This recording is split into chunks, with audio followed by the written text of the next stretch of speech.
In today's video, I'm going to teach you how to do a rehab estimate on a potential flip, sight unseen. Stick around.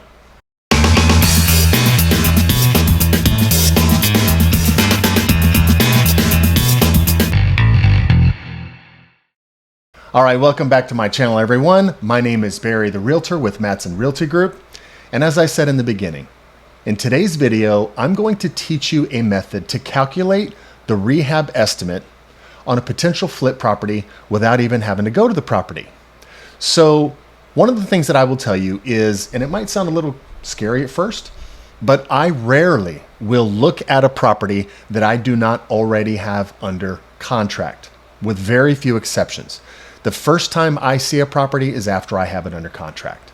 So how do I do that? Because obviously part of the process of making an offer using that 70% rule that we covered in a previous video is estimating repairs so that you can work your offer amount backwards from the ARV, the after repair value.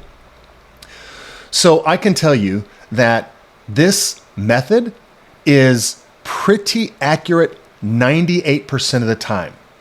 What it does not take into consideration is those rare properties that you get on site and they're gutted.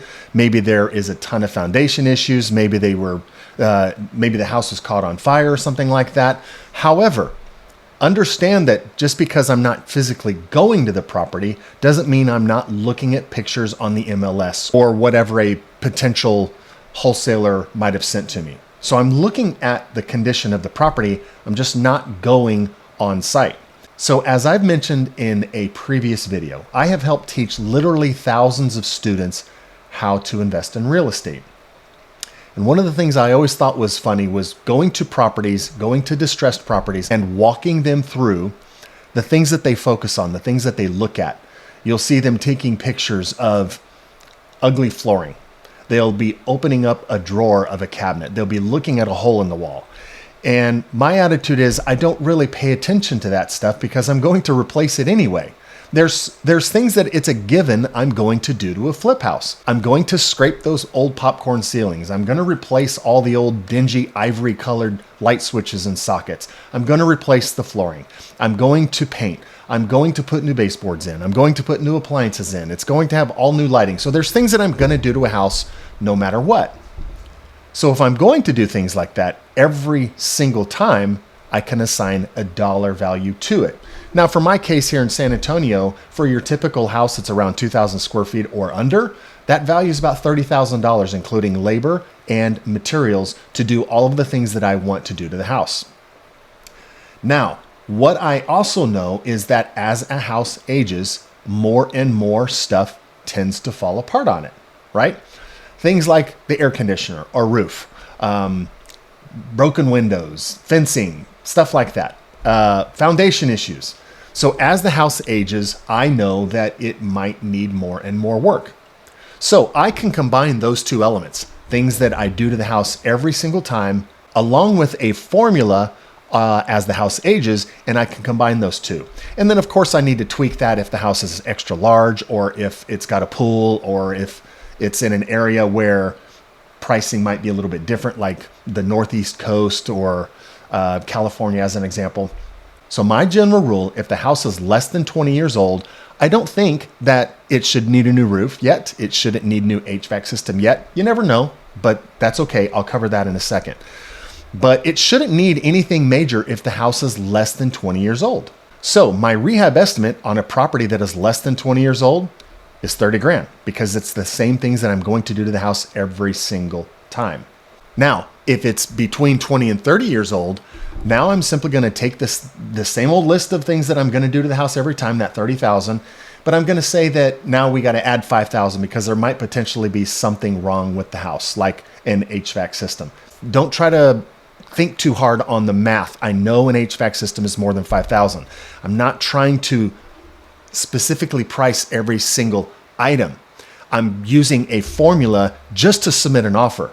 Once the offer is accepted, of course, I'm going to go to the property and I'm going to do a full, thorough walkthrough to get a detailed, accurate estimate.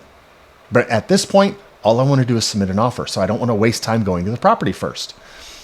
So every time that the house jumps back a decade in age, I'm going to add 5,000. So if I look at a listing and I see that the property was built in 1980, right? I look at what year we're at right now. We're in 2024. So if it's 2004 and newer, I don't add anything other than the same old $30,000 rehab that I'm going to do all the time. But if it was built between 94 and 2004, that's a decade. 84 and 94, that's another decade. And then 74 to 84 is the third decade, right? Because this house subject property was built in 1980. So I count back 3 decades. So I add 15,000 to my $30,000 rehab estimate of the things I'm going to already do. So the second I look at a listing and I see it was built in 1980, I just count back decades. Okay, there's 3 decades, and plus my 30, my rehab estimate for this house is 45,000. Now, that is for your typical house that is about 2,000 square feet or less. But if the houses get bigger, obviously they need more paint, they need more flooring, probably an extra bathroom, they need more lights, they need everything. So for a house between 2,000 and 2,500 square feet, I'm just going to add another $5,000. And if it's 2,500 to 3,000 square feet, I'm going to add an additional $5,000. Now, one last thing that I'll mention on this rehab estimate is that 30,000 in my case is for your typical bread and butter entry level house, is what I would say. The more expensive you get, all of a sudden the tile is going to be more expensive. People at that buying price expect a different light. They expect bigger cabinets, maybe custom made cabinets. So as you get more and more expensive, then you need to increase that $30,000 estimate. However, what I would tell you is I wouldn't recommend immediately trying to jump to those expensive houses, those level 2s and level 3 type houses. So how do you figure out what that price range is? Well, I think you should know what the average price is in your market. The way that you can do that is go to a website called bestplaces.net, type in the city, and it'll tell you what the median house price is. And if the median house price is 320, well, that's what I'd be flipping. I would flip houses where the ARV is under 400. If you know that the median house price, in other words, that is the price that is appealing to most buyers in that market. If the median house price is 320-ish, well, I wouldn't go trying to flip $600,000-$700,000 houses unless you've got a lot of flips under your belt, because they're just potentially going to sit on the market longer. But if you stick to the median house price, you are ensuring that it's going to appeal to most buyers in that market. But what if you do want to flip a little bit more expensive house? I would tell, if you're going to move up from an entry-level house to a second-tier house, add 25% to whatever your original rehab estimate was. And if you're going to move up from a second tier to a third tier fit and finish, then you just add another 25% to the overall budget. So the second I get that listing and I see that it was built in 1980, I do my 30,000 that I'm going to do. That's a given. I count back my decades. There's an extra 3 decades at $5,000 each, or 15,000. So now I'm at 45. Now I glance at the square foot and I see that, oh, it's 2,700 square feet. So I got to add 5 and another 5, so 10,000. So my rehab estimate for this property is now 55,000. So just like that, just by looking at the year and the square foot, I can come up with a rehab estimate that is pretty damn accurate 98% of the time, and just get my offer submitted. But as I said, I'm also going to be looking at the pictures in the MLS. I'm looking for fire damage. I'm looking for evidence of foundation issues. And it might also even say in the description of the MLS, house has foundation issues. And if there's things like that that I want to take into consideration, I can always throw money at it at this point. On top of that 45 or that 55,000, whatever that rehab is, I can look at the pictures and add money to my rehab estimate as a buffer. Now, what happens if I didn't add anything? Let's say I came up with my rehab estimate just based on the year built and the square footage, and I submitted my offer and it gets accepted. And then I go out to the property and I see major foundation issues. And I get a couple of bids, and one bid is at 12,000, one's at 15,000. What am I going to do? Because obviously I don't want to eat up my profit by that 12 or 15,000. Obviously I have a couple of options at this point. I can cancel the contract, which I never, ever will cancel a contract, or I can go back to the seller and ask for a price reduction. And I don't do this all the time unless I absolutely need to. But if I get a property under contract and after walking the property, I see that the rehab estimate is higher than I thought using my little quick formula, then I go back to the seller and here's the mentality. Hey, I flip a lot of these houses. I did my own rehab estimate, but you know what? I walked a professional through and he found some things that I missed. I still want to close on your property. I just can't do it at whatever the offer amount is. So if I was $12,000 over on my rehab, then I'm going to tell them, look, I still want to buy your property, but I can only offer you this much now. Take it or leave it. And I will make them cancel. So I never cancel a contract on my own. I redo the offer amount to get it to where I need it to be, and I make them either accept it or cancel it. Now that opens up a whole nother conversation because there's a lot of things that can happen at that point depending on what type of seller it is. If it's a private seller, they knew that house had foundation issues, so they're not surprised by you saying it needs this work.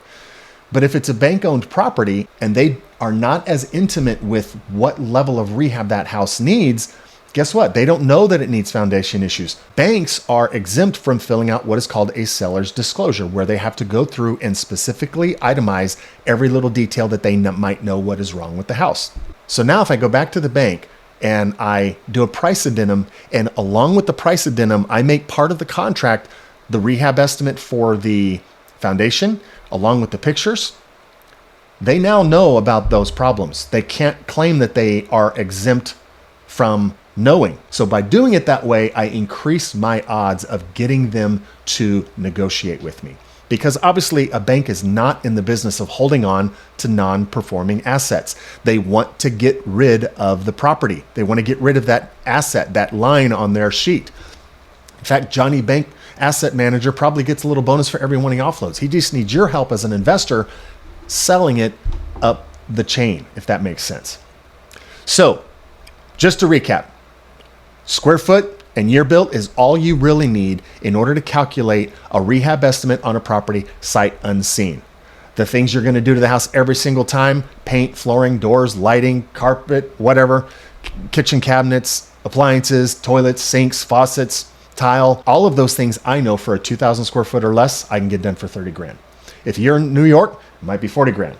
If you're in Austin, it might be 35 grand. Yet, so there's going to be a little bit of a process for you to determine what that is. But once you determine what that is for a typical 2,000 square foot house, now you can use that simple formula and then count back the number of decades times $5,000 each decade, and there's your rehab estimate. And if you're wrong, you renegotiate. No harm, no foul. All right? I hope this information was helpful. As always, if you know anybody that is looking to buy or sell real estate, or if you're looking for an investment property, I'm your guy to help find one. So I will leave all of my contact information in the description below. Don't forget to subscribe and hit the like button. And also don't forget to hit that little bell notification icon so that you get notified every time I put out new content. And I look forward to seeing you on the next one.